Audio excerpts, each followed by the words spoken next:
Healthcare sector moving sharply higher during Monday's trading session. The S&P 500 healthcare sector jumped more than 6% on the session, lead by a big gain in United Healthcare. The state of healthcare was just one of the topics that Becky covered over the weekend at the Berkshire Hathaway shareholder meeting. And Berkshire's vice chairman, Charlie Munger, sounded very dire about the nation's system. Listen to what he had to say.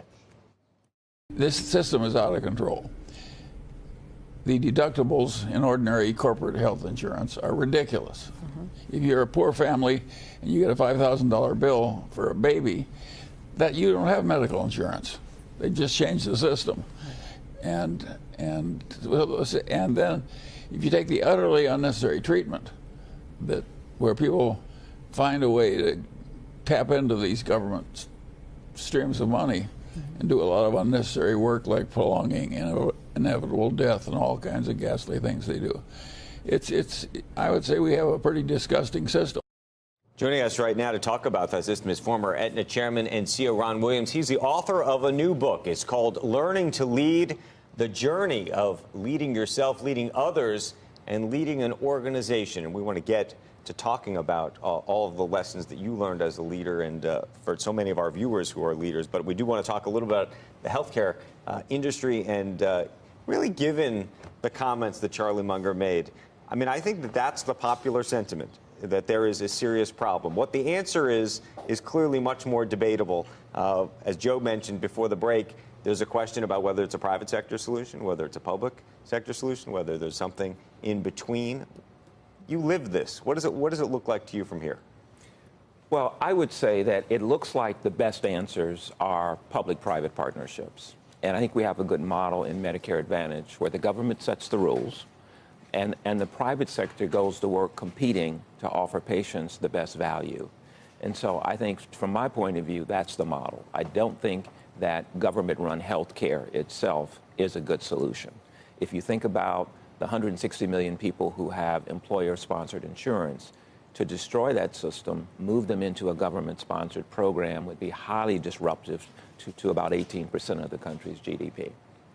Charlie's main point was that there are people that have skin in the game, and a lot of it is not about either preventing illness, treating illness, chronic disease. It's about continuing to pull the dollars into the people that are somehow have a vested interest in things, and they're not going to let go easily. And that's, you know, people want to do operations. Hospitals want to charge a certain amount per day for delivering a baby. I mean, there are all these monetary interests that cause it. Now, that makes you think if you could get rid of the profit incentive, somehow that would fix it. But then we've seen what happens when you do that. There's no accountability. No one's minding the store. So it's very intractable and hard to figure out. Well, I think it is a complicated problem, that's for sure. But I think also we have some really good models of where we have examples of integrated care systems,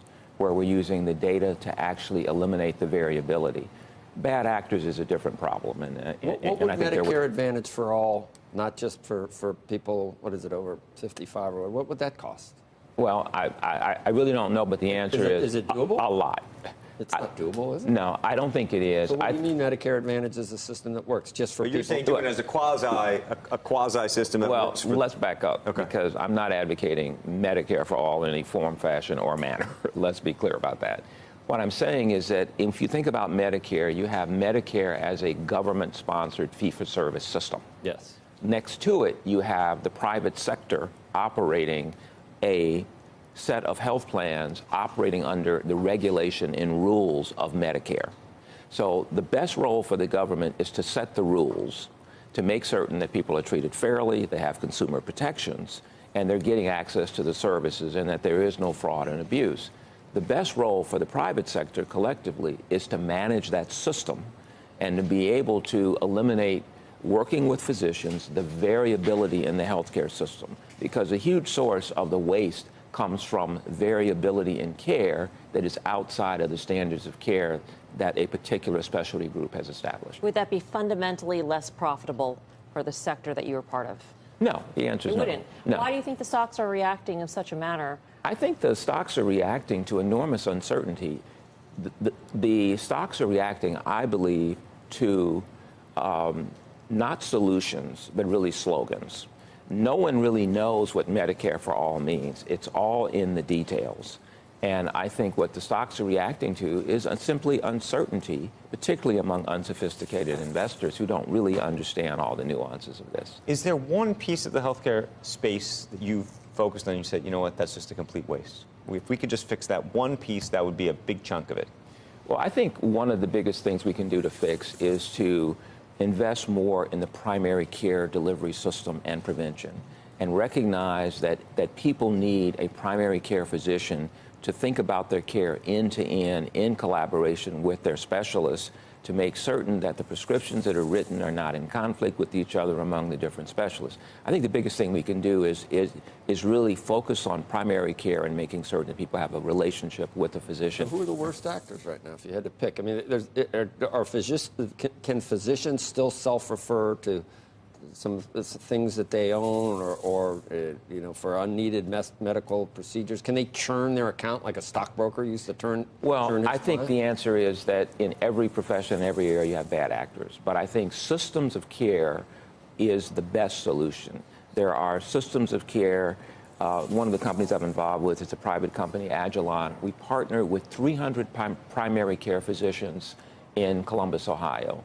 They have good data, good analytics. We're the analytical engine, the human capital that supports their particular practice as it relates to Medicare Advantage.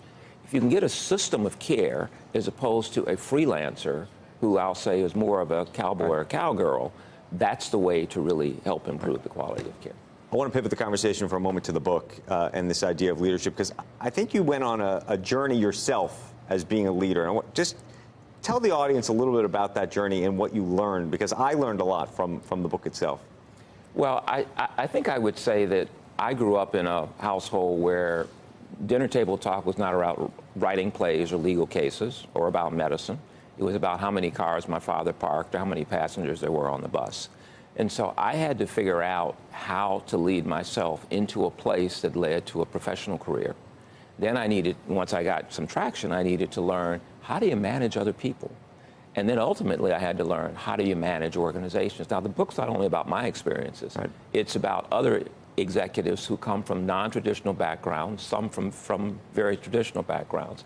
So the journey I've been on is a journey I think anyone can take. Right. If they apply certain core principles. Tell everybody about one of your favorite quotes, and I was surprised by who the quote is from, which was Napoleon. That's correct.